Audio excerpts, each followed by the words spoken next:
Sudan जल रहा है और दुनिया खामोश है। सूडान चीख रहा है मगर दुनिया बहरी बनी है।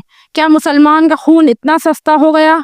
क्या आप जानते हैं सूडान में हर दिन सैकड़ों मुसलमान मारे जा रहे हैं, बच्चे यतीम हो रहे हैं, औरतें दरबदर हो रही हैं और दुनिया खामोश तमाशाई बनी बैठी है। सूडान अफ्रीका का एक इस्लामी मुल्क, आज वहाँ अपने ही लोग आपस में लड़ रहे हैं। एक तरफ फौज, दूसरी तरफ एक ताकतवर ग्रुप RSF और बीच में फंसे आम लोग जिनका ना कोई कसूर है ना कोई आवाज।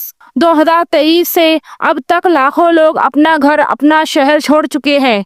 सिर्फ दारफोर के इलाके में हजारों मुसलमान मारे जा चुके हैं और ये सिर्फ जंग नहीं बल्कि नस्ल कशी है, जेनोसाइड। औरतें बच्चों को लेकर भूखी प्यासी पहाड़ों में बैठी हैं। कैंपों में दवाई नहीं, खाना नहीं, पानी नहीं, जो बीमार हो जाए वो मर जाए।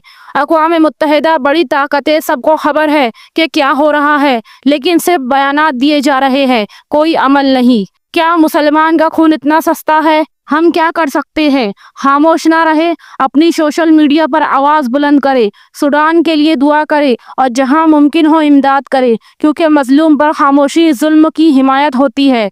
सूडान को खामोशी में दफन ना होने दे, अपनी आवाज बनाए, अपनी कौम के साथ खड़े हो। याद रखो, मजलूम पर खामोशी खयानत है।